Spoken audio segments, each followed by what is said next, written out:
Alhamdulillahi Rabbil Alamin.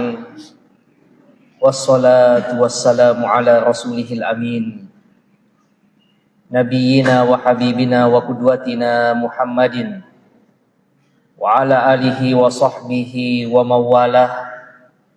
Wala hawla wala quwwata illa billah. Allahumma aftah lana qulubana wa alhimna rushdana wahdina siratakal mustaqim.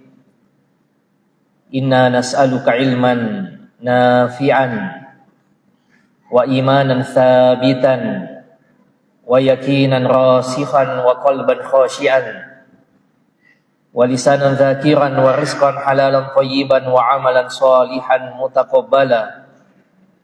Jamaah sekalian, hadirin dan hadirat yang dimuliakan Allah Subhanahu wa taala, senantiasa kita memuji dan bersyukur kepada Allah Tabaraka wa taala.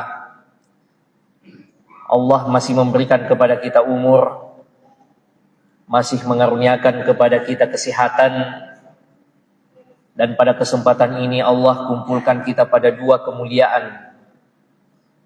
Yang pertama, kemuliaan tempat. Kita berada di tempat yang terbaik, tempat yang paling Allah cintai di atas permukaan bumi ini. Rasulullah sallallahu alaihi wasallam bersabda, ahabbul biladi ilallahi masajiduha. Tempat yang paling Allah cintai di atas permukaan bumi ini adalah masjid-masjidnya. Bukan cuma tempat yang mulia, kita juga berada di waktu yang mulia. Di subuh hari, waktu di mana Rasulullah dulu mendoakan umatnya, Allahumma barik li ummati fi bukuriha. Ya Allah, berkahilah umatku di subuh harinya. Apalagi bertepatan juga dengan bulan Ramadan, bulan yang mulia ini. Jamaah sekalian yang dimuliakan Allah Subhanahu wa taala, ada satu hal yang sangat dikhawatirkan Nabi Shallallahu Alaihi Wasallam atas kita umatnya, melebihi kekhawatiran beliau akan fitnah Dajjal. Nanti menjelang hari kiamat, ada petaka yang akan dihadapi oleh umat manusia, yaitu fitnah Dajjal. Yang baik bisa diputar jadi kelihatan buruk, dan yang buruk bisa dipoles jadi kelihatan baik. Tapi ada fitnah yang lebih dikhawatirkan oleh Nabi Shallallahu Alaihi Wasallam melebihi fitnah Dajjal ini. Apa itu jamaah sekalian? Asyirkul khafi, kesyirikan yang samar-samar, kesyirikan kecil. Tatkala seorang hamba melakukan ibadah bukan lagi karena Allah Subhanahu wa taala, tapi karena apresiasi dan atensi dari manusia yang lainnya. Padahal Allah Subhanahu wa taala sudah berfirman di dalam hadis qudsi, ana aghna'us syuraka'i anisyirk. Saya, kata Allah, paling tidak butuh terhadap sekutu-sekutu. Wa man amila amalan asyraka fihi ma'iyya ghairi taraktuhu wa syirkahu. Atau kama qala alaihi salatu wassalam. Dan siapa yang melakukan suatu amalan, kata Allah, yang pada amalan itu ia ikutkan selainku, maka saya akan tinggalkan ia bersama dengan untuk siapa dulu ia peruntukkan amalan itu. Jadi ada nanti jamaah sekalian orang-orang yang mencari pahalanya, tapi orang-orang ini ditinggalkan oleh Allah Subhanahu wa taala. Minta pahalamu sama siapa dulu engkau beribadah untuknya. Ada orang yang minta pertolongan kepada Allah Subhanahu wa taala, namun dipersilahkan, silahkan minta tolong kepada siapa dulu engkau peruntukkan ibadah itu.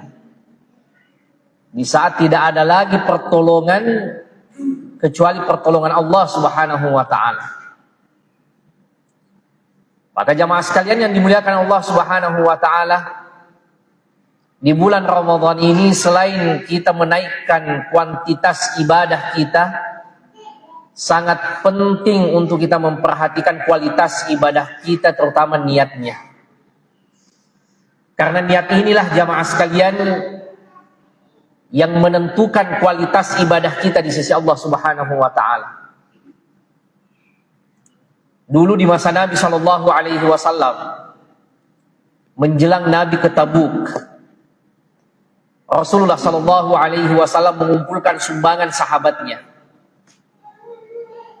Ada sahabat yang kaya raya datang dengan infak yang banyak, menantu Nabi Utsman, Abu Bakar, Umar, Abdurrahman bin Auf, dan sahabat-sahabat yang lainnya yang kaya raya. Ada sahabat Nabi Shallallahu alaihi wasallam yang miskin tapi tetap mau berkontribusi. Maka di antara mereka jamaah sekalian ada yang datang membawa satu mud kurma, satu genggam kurma. Karena pemberian yang nampak di mata orang remeh, kecil, sehingga ada yang melihat itu tersenyum, ketawa, tapi ketawa meledek. Lalu Rasulullah Shallallahu alaihi wasallam ternyata marah jamaah sekalian. Kata Nabi Shallallahu alaihi wasallam kepada orang yang ketawa, la tasubbu ashabi. Jangan kalian hina sahabatku. Jangan kalian hina sedekahnya sahabatku. Sekiranya di antara kalian, kata Nabi, ada yang berinfak dengan emas sebesar Uhud, ma balagha mudda ahadihim wala nasifah. Tidak sama dengan sedekahnya sahabatku tadi yang satu genggam kurma, bahkan setengahnya pun tidak sampai. Kenapa bisa jamaah sekalian? Ada sedekah setengah genggam kurma lebih baik dari orang yang bersedekah dengan emas sebesar gunung Uhud. Ini gunung Uhud jamaah sekalian, bapak dan ibu yang pernah umroh, besar sekali, panjangnya kurang lebih 8 km. Tapi kata Nabi Shallallahu alaihi wasallam, sedekah sahabatnya yang setengah genggam kurma itu tidak bisa dicapai oleh orang yang bersedekah dengan apa? Bersedekah dengan emas, meskipun sebesar gunung Uhud. Kenapa jamaah sekalian? Karena kualitas hatinya, keikhlasannya, ketulusannya. Sesuatu yang sederhana, tapi itu yang ikhlas jamaah sekalian, maka itulah yang istimewa di sisi Allah Subhanahu wa ta'ala. Sesuatu yang nampak ringan di mata orang, tetapi karena niatnya menjadi berat di sisi Allah Subhanahu wa ta'ala. Makanya Abdullah bin Mubarak mengatakan, kam min kabirin, betapa banyak hal-hal yang besar, amalan yang besar, tusagirhun niyah, menjadi kecil bahkan tidak ada nilainya gara-gara niat. Wa kam min sagirin tukabbirhun niyah, dan berapa banyak amalan-amalan yang kecil, remeh di mata orang, sederhana, tapi karena niatnya yang baik, niatnya yang tulus dan ikhlas, maka itu menjadi apa? Menjadi besar, menjadi istimewa di sisi Allah Subhanahu wa ta'ala. Besar, fantastis jamaah sekalian, tapi niatnya tidak benar, mengecil, bahkan tidak ada nilainya. Sesuatu yang kecil, sederhana, tapi itu yang tulus, maka itulah yang istimewa di sisi Allah Subhanahu wa ta'ala. Makanya dalam hadis yang sahih yang diriwayatkan oleh Imam Muslim, juga oleh Imam At-Tirmidzi dalam sunannya, Rasulullah menyebutkan tentang 3 orang yang pertama kali dimasukkan ke dalam api neraka. Ketiga orang ini ternyata semuanya ahli ibadah. Yang satunya ulama, alimul ulama. Yang keduanya jamaah sekalian orang yang mati syahid. Dan yang ketiga, orang kaya yang banyak sedekahnya. Inilah 3 orang yang paling pertama kata Nabi SAW diseret ke neraka. Kenapa bisa jamaah sekalian? Kata Nabi, fa'utiyabi, dihadapkan ia kepada Allah Subhanahu wa taala orang yang pertama, fa'arafallahu ni'amahu wa arafah. Allah ingatkan banyaknya dulu nikmat yang kau dapat waktu hidup. Orang pertama ini mengakui, betul ya Allah, banyak sekali dulu saya dapat karuniamu waktu saya hidup. Maka Allah bertanya, madza amilta biha, apa yang kau lakukan dengan nikmat yang banyak itu dulu waktu kau hidup? Kata orang yang pertama ini jamaah sekalian, ta'allamtu fik wa 'allamtun nas wa qara'tu fikal Qur'an. Ya Allah, saya habiskan umurku belajar agama.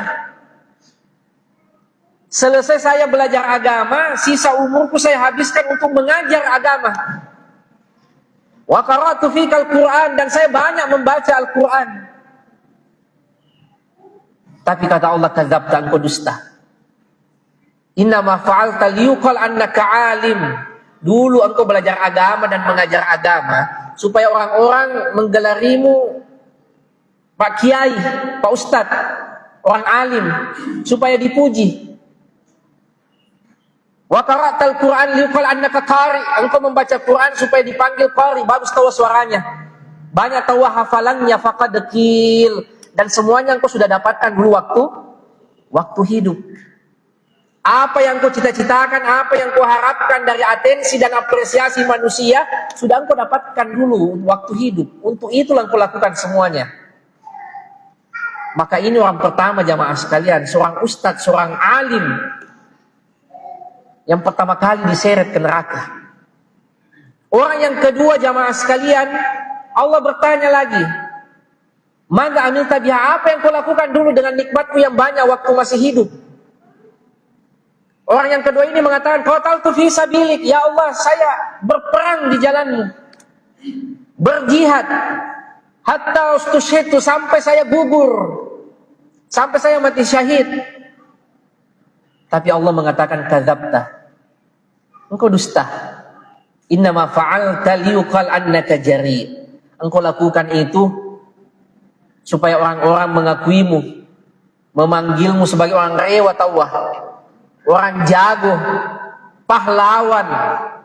Faqadqil, dan gelar itu, apresiasi itu sudah engkau dapatkan dulu waktu hidup. Untuk itulah dulu engkau lakukan itu semua. Orang yang mengorbankan jamaah sekalian hal yang paling berharga yang ia miliki, nyawanya, tapi ternyata motifnya tidak benar. Orang yang ketiga jamaah sekalian sama. Allah bertanya, madza amilta biha, apa yang kau lakukan dengan nikmatku dulu yang banyak? Kata orang ketiga ini, ia berhasil menjadi orang kaya dan tidak ada satupun pintu-pintu kebaikan kecuali hartanya mengalir ke sana. Ada masjid mau dibangun, hartanya ke sana. Ada pesantren mau dibangun, uangnya ke sana. Maka dia yang bangun fasum, dia yang bangun jalan, dia yang bangun panti asuhan. Pokoknya setiap ada pintu kebaikan, uangnya mengalir ke sana. Tapi kata Allah, kadzabta, engkau dusta. Innama fa'alta liyuqal annaka jawad. Engkau lakukan dulu itu supaya dipanggil orang dermawan, digelari orang dermawan, orang malabuk. Faqadqil, dan panggilan itu sudah kau dapatkan dulu waktu hidup. Orang-orang memujimu, orang dermawan tawah. Semuanya ini amalan istimewa jamaah sekalian, bukan amalan sembarangan, bukan amalan biasa-biasa saja. Orang menjadi ulama itu jamaah sekalian bukan urusan mudah. Ia habiskan umurnya untuk itu. Di saat orang tidur mungkin ia masih terbangun menghafal. Selesai belajar, ia habiskan umurnya untuk mengajar. Orang yang kedua mengorbankan hal yang paling berharga, nyawanya. Orang yang ketiga apa jamaah sekalian, menjadi orang kaya tidak mudah. Lebih tidak mudah lagi menghabiskan harta untuk disedekahkan. Tapi karena niatnya yang tidak benar, maka semuanya tidak ada artinya, bahkan justru jadi petaka jamaah sekalian. Maka di bulan yang mulia ini, di bulan Ramadan ini, kita punya amalan-amalan istimewa jamaah sekalian.